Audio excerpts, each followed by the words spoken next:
to get rid of my face right now. So you're going to have to bear with seeing both of us right now. My apologies. I'm just the tech here, and Nicole is helping as well.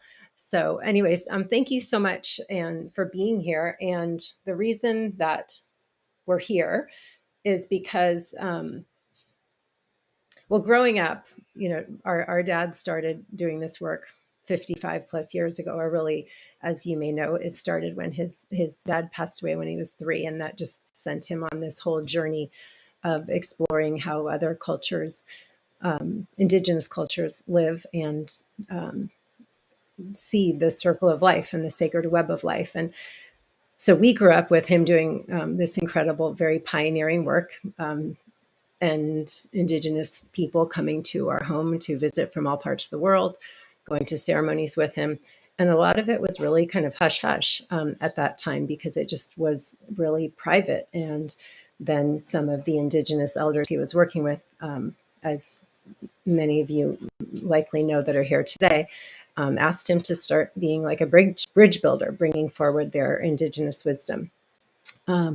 And the last couple of years, it's been really interesting to us to watch, us meaning our family, as there's become this sort of trendiness, if you will, around shamanism and psychedelics. And here's, no disrespect to those folks that are entering this space, because I think the world needs more healing. And so everyone who's stepping into this space is hopefully coming with an open heart.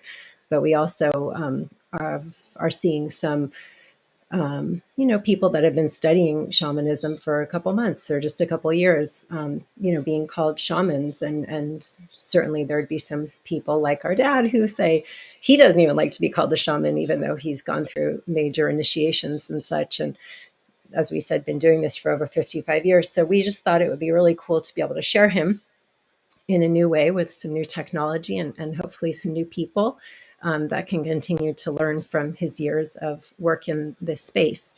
So I hope that makes sense as an intro to why we're here. And Dad, thank you for being here. As you always do, showing up. Thank you. Thank you. So for some of our new people that may be following this, could you just give a brief explanation of what shamanism is?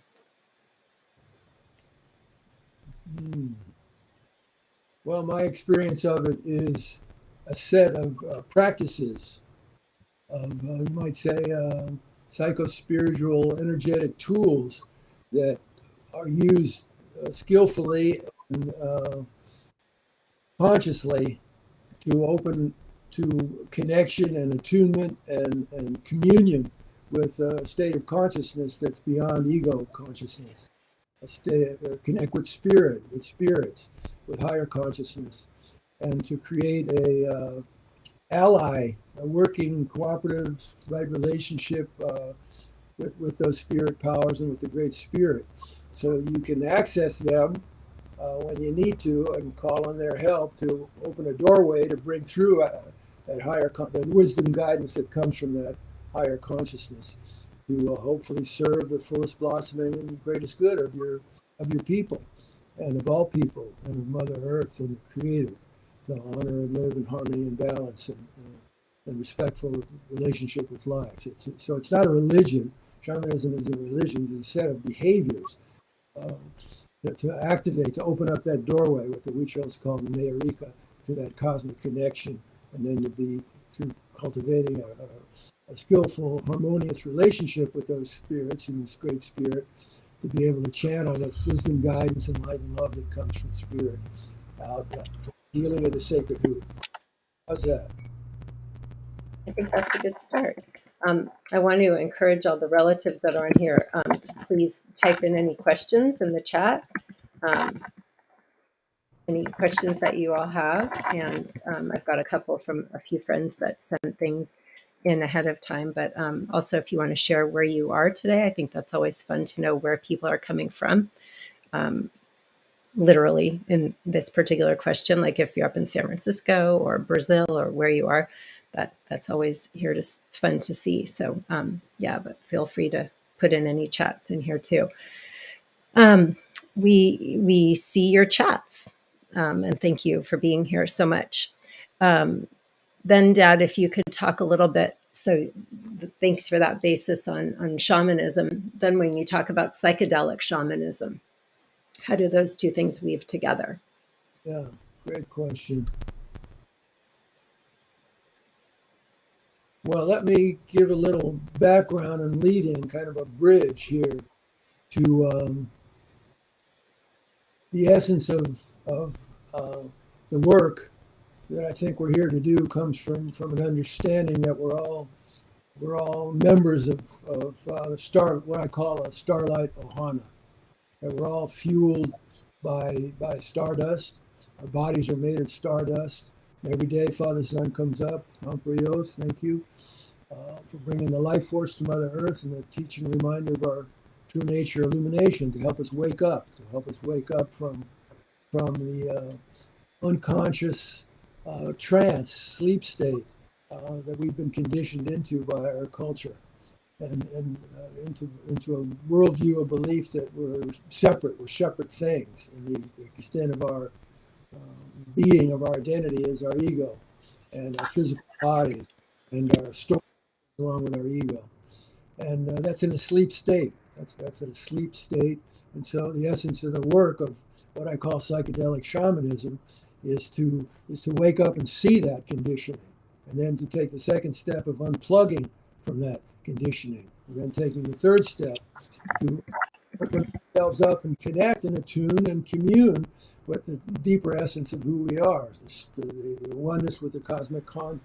consciousness, creative power of the universe, whatever you want to call that, spirit or Tao or great mystery or Holy Mother or whatever you want to call that larger consciousness. So when I speak about as children, all of us, brothers and sisters in the Starlight Ohana, by our birth as human beings and interconnected in that infinite, unconditional light and love, creative wisdom, power of the universe, we're all connected to that oneness, and that is the essence of who we are. So psychedelic shamanism to me is using the tools, the thousands of years of research and development, people paying attention to how nature works so they can work in harmony and balance and get that guidance about how to sustain life through the challenges that come, shamanic practices. And the psychedelic consciousness that I refer to is a sense of that cosmic consciousness and understanding a worldview that's based on understanding the interconnectedness of us all. There's no such thing as a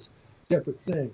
So I came into an understanding of that consciousness through psychedelics back in 1966, before it was ruled illegal, and there was research being done, wonderful research. And after for a year, I had that first experience. But when I speak of psychedelic consciousness, it doesn't mean that the only way you can access that cosmic consciousness, that state of consciousness that's beyond our egos, the oneness, the Tao, spirit, only with psychedelics. There's many different ways of achieving that state of consciousness. So when I say psychedelic shamanism is the behavior and practice we're called to as brothers and sisters in the Starlight Ohana, to wake up, to wise up, create a new vision of who we are and what we are that's based on the truth and reality of our interconnectedness, and then polish up our starlight, polish up the essence of our being through practices that help us to connect with that essence and be a clear, open channel for that healing light and love through us. And that's what I mean by psychedelic shamanism. Thank you. Yeah. And thank you for being such a light and channel, for bringing through that love and helping so many of us to do so. One of the things that we appreciate, and I know so many people that I've been in ceremony with you and them, your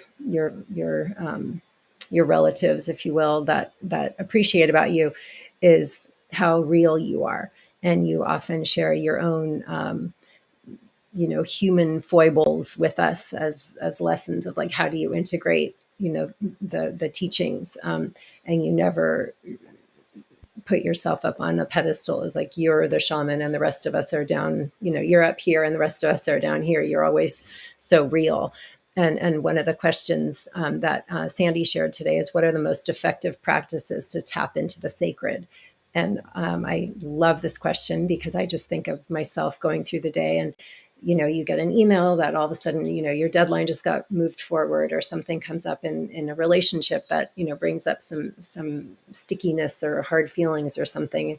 And like when those things happen, triggers, how do we remember to tap into the sacred? What are some practices that we can do that can remind us to tap into that throughout the challenges of the day and the challenges of the times? Yeah. Okay, well, first, before I respond to your question, what's coming through me, talk about being real, which is no sense in being anything but real, because life's so precious, so we might as well be as real as we can in the moment, because this is what we've got. So coming through me is, I just want to give thanks here, and give thanks to other people listening. Thank you for your lives and blessings on your lives, and thank you for the blessing of your life and your blessings to your family and your work in the world. And gratitude to our ancestor spirits, and gratitude to the ancestor spirits of the land we're living on. So thank you, one and all. Oh, one for yours. So one of the simplest practices, I think, is when we get up in the morning. Every morning, at some point in time, Father Sun comes up and cuts through the darkness of the night.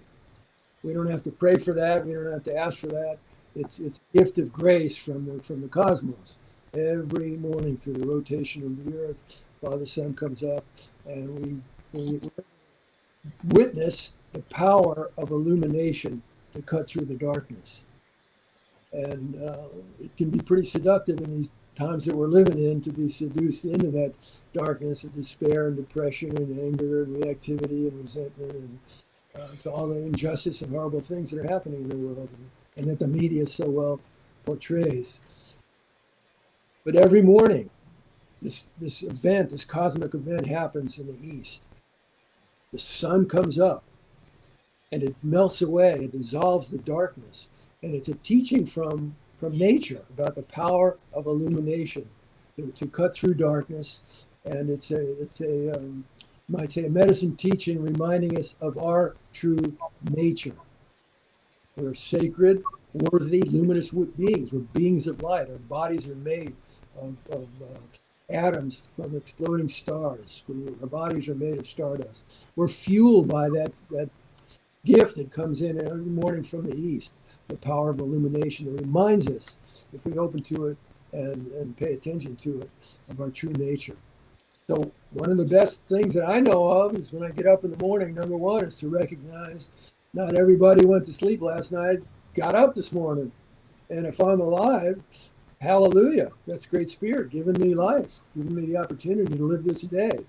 And then that fuel coming in from the east. I want to fuel myself. I want to feed my batteries. If I want to remember who I am, if I want to remember that I'm more than an ego and a body, that I'm stardust, brought to earth, brought to birth, brought to life. Porque, why? To shine, to polish up my stardust and to shine the truth and essence of my being, which is the truth and essence of all of our being. So the simple act of when you wake up in the morning, as soon as you're aware that you're awake, that you're alive, to recognize the truth, the creative powers of the universe have given you a new day to live, and are breathing in the life force flowing into you, and your creative wisdom power of the universe flowing into you, giving you life. And if you're really present when that breath comes in, give thanks for the creative power of the universe, for giving you that breath of life, and for what I call the angels of protection, who have brought you this far in your life. And if you want, you can go to the east, go face the east whenever you get up. And whether it's cloudy or rainy or snowing or stormy, and you can't see physically Father Sun, he's up there, because it wouldn't be daytime. Sometimes you got to work a little harder to connect with it. But every morning, without fail, there's this huge power vortex of sending in that life force. If you need some juice, if you need some reminder, if you need some inspiration, if you need some power, just face the east and open yourself up to that power. Father Sun, thank you for shining today, and give thanks. Gratitude. Thank you for shining today. Thank you for bringing the life force, teaching reminder of our true nature to Mother Earth.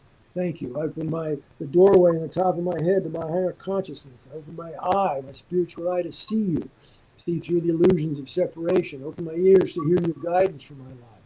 Open my mouth to speak truth. Open my heart to sing heart songs. Open my heart to know your infinite, unconditional light and love. The true grace is within me and the essence of my being. And I open my hara, my dantian, the center of my being, to wake up and wise up and live love now. Every morning, face the east, give thanks for that power, fill yourself up with it, charge your batteries. It's all for free. What can I say? You can't beat the price. Oh, Can't beat the price. That's funny. um, that this reminds me of having been fortunate, growing up with you and mom, and we were encouraged, Nicole and I, to go out on Vision Quest with you at an early age. And I remember my first time spending a night solo up in Yosemite backcountry. I was 13, and I mean, truly probably 100 feet away from you, but there was bushes and trees in between, and bears and, wild animals out there, and my own mind. So it felt like could have been a mile away from you, right? And that night, and we knew there was bears. We'd had a few encounters throughout the couple of days leading up to our solo time, and that night was just so long. And that morning when the sun came up and those rays were coming through, it was just the most incredible gift. I was like, oh my God, I'm still alive. Thank God. Like the sun, the light, what an incredible gift. And then other times in my life that have been challenging. I specifically remember one of the first ones where that the realization of the power of connecting with the sun coming up, how that could me giving thanks and being aware of that, was such a gift when I was in college, the first time away from home. And I just remember this one morning waking up, my heart just so heavy, missing you and mom and Nicole so much, and walking down the hill at UCLA. And then I just, like, my eyes kind of drifted up and there was the sun. And I just was taken back to that first Vision Quest, my first solo time, and the gift of that. And then the songs started coming back to me, and it was just like, oh yeah, I'm okay. Everything's going to be okay. There's so much more going on here in this world than what I could possibly be aware of this little morning as a little 19-year-old in college. So yeah, thank you. That's a tool that I use, and I know so many of us do. So thank you. And what a gift to be reminded of that. I also am remembering how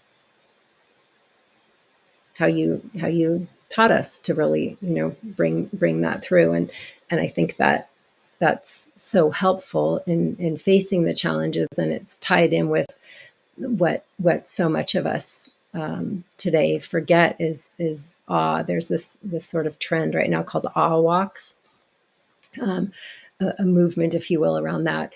And I think that we were taught really young to try to be in awe, and it's tied in with when you talk about sacred living, right?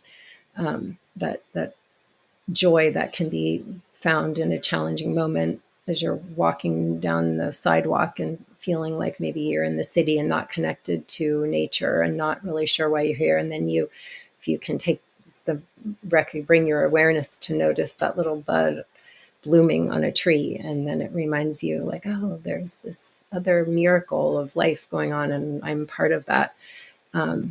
Is that what you mean, like when you talk about sacred living?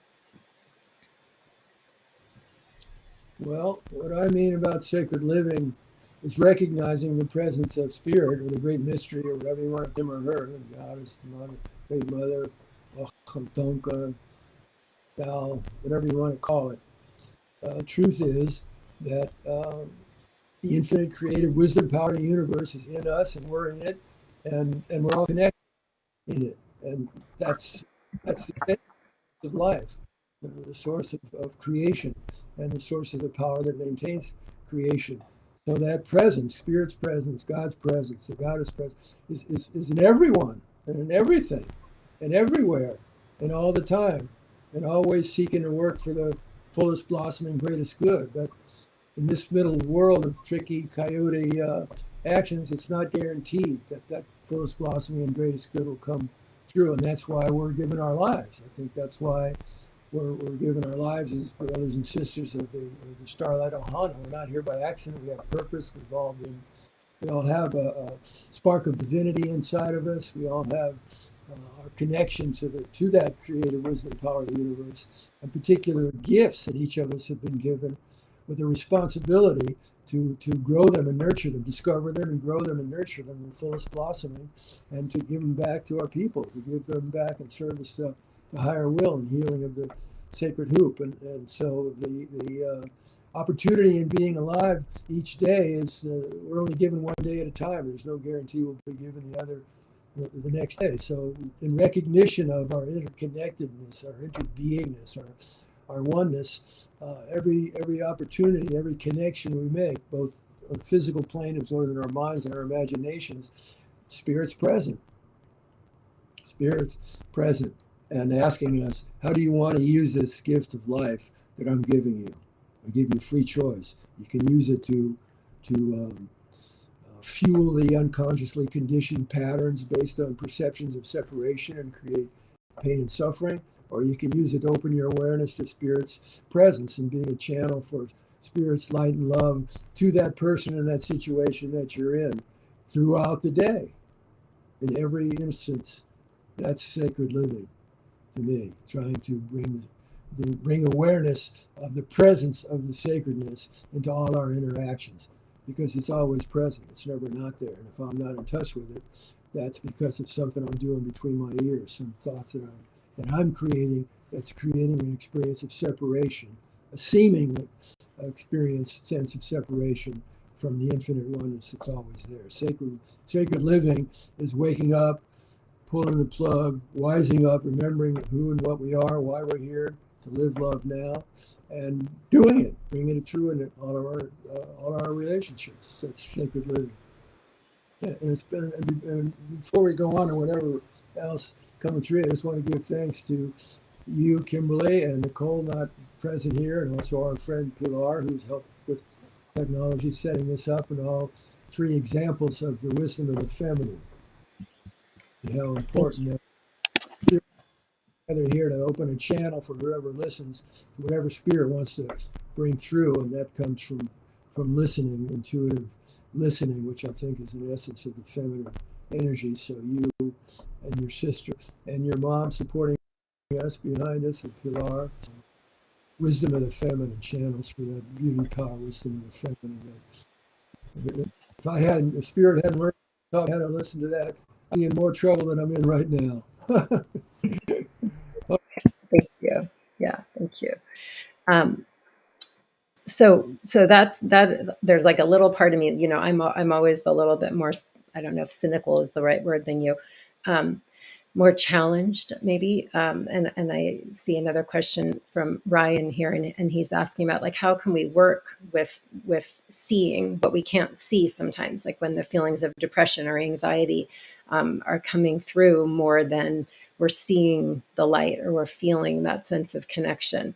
You know, and you know, you reference like it's all in here. That's making us feel disconnected. But how can we work with that when we're not feeling that connection and we're not seeing that light? Well, what works for me is giving myself permission to feel or experience whatever I'm experiencing.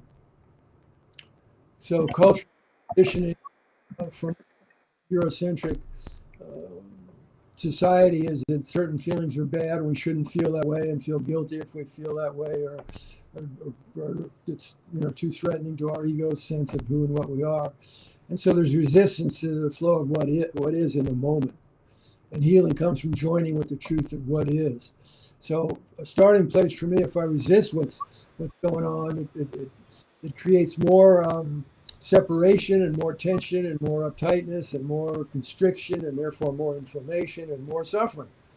So a starting point for me, if I'm seeking healing, is in my humanness, to accept my humanness, that whatever signal or stimulus triggered my, whatever it might be, my anger, my self-pity, my depression, my whatever manifestation of my neurosis and my ego stories of wounds and it can manifest creatively in the moment is to just face it, face the truth of what I'm experiencing in the moment, and notice, give myself permission to notice how I experience it energetically in my body. And very importantly, don't identify my identity with it. Oh, I'm experiencing differentiation between I'm experiencing anxiety or fear or depression or despair or negativity. Oh, that's what my awareness is noticing that my organism is experiencing in the moment. Just noticing it, breathing in and breathing out. So there's no resistance. Just that, when there's no resistance, I just take some time to breathe in and breathe out, um, and begin to shape shift my experience of that quote unquote negative feeling or state that I'm feeling. And it also opens the doorway, if I'm not resisting it, to, well, let me notice what are the thoughts going through my mind that are feeding or are helping to create this experience. Because ultimately, um, whatever I'm experiencing is a result of the story that I'm telling myself about what I'm experiencing.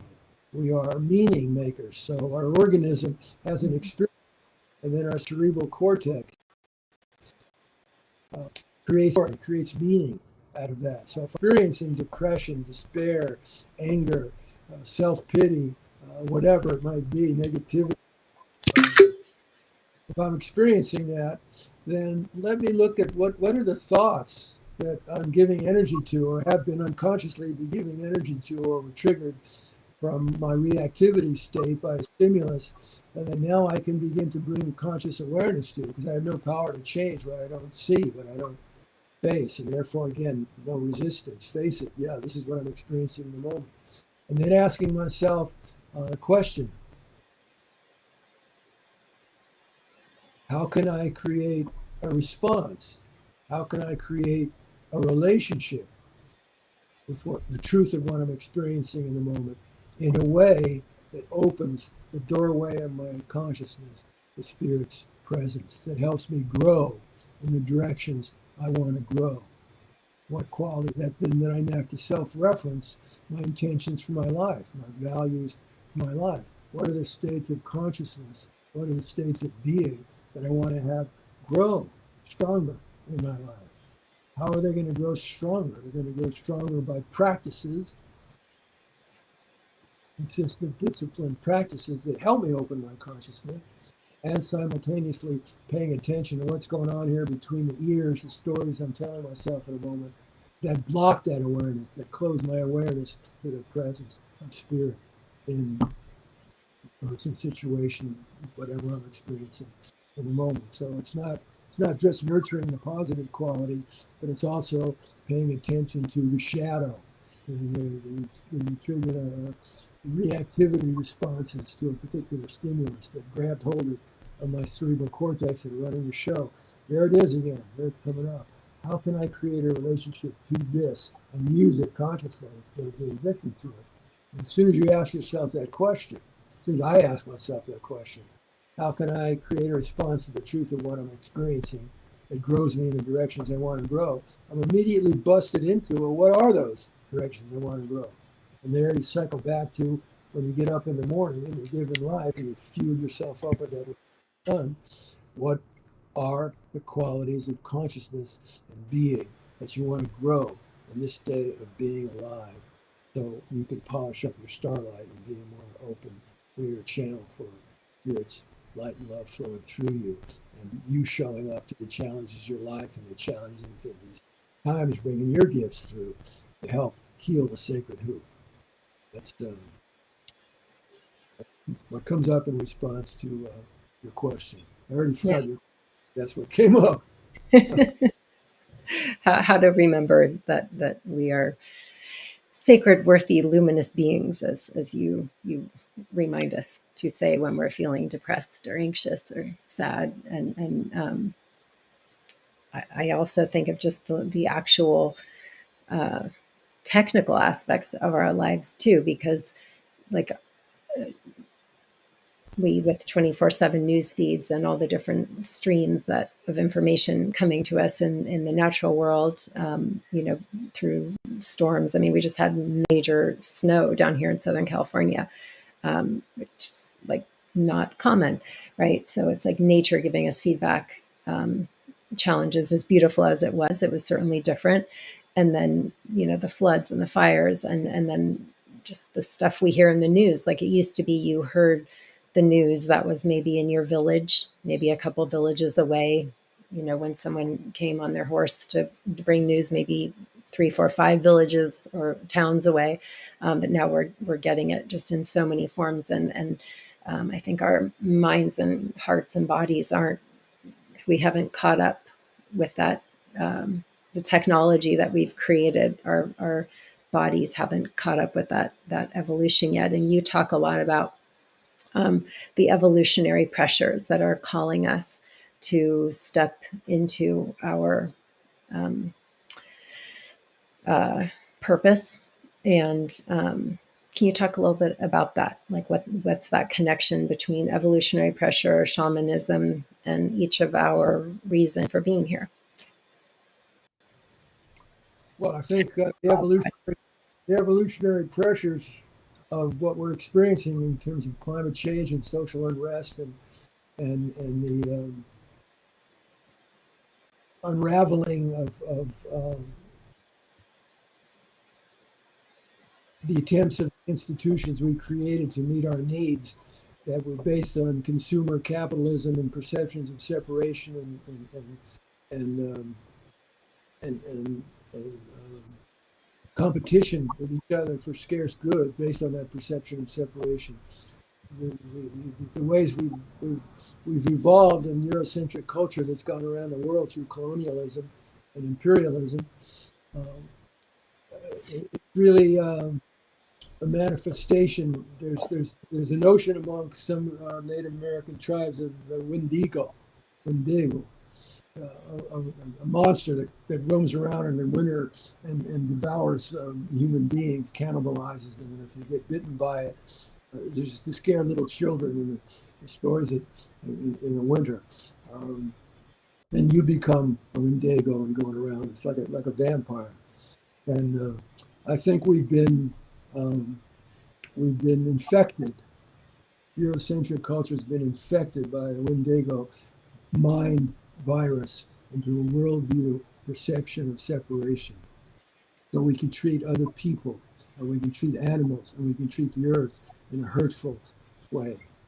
And I think part of the resurgence of psychedelic medicines coming up from Mother Earth are a way of addressing this virus and healing this virus, so we can come back into a deeper connection and reawakening understanding of who we are. And tell me your question again. I spaced out on your question.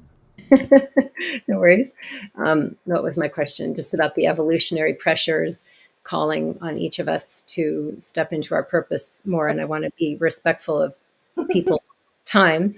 And so maybe just like a summing up for our first Shamanic Sunday here. And again, apologies that my face is here as prominently as Tom's. That was not the intention, but I can't figure it out yet. How to make mine smaller and his bigger as he's talking. We'll get there. But just as like a closing gift and teaching for this Sunday that we can take out into the week ahead of us of stepping into our purpose. You often say, like, with this evolutionary pressure, there is a reason each of us is here right now. There's a reason that that we're all showing up right now, and that Angela's here, and Jose and Sandy and Heather and Janet and Elizabeth, and so, like, how can we walk our talk around our purpose a little bit better this week?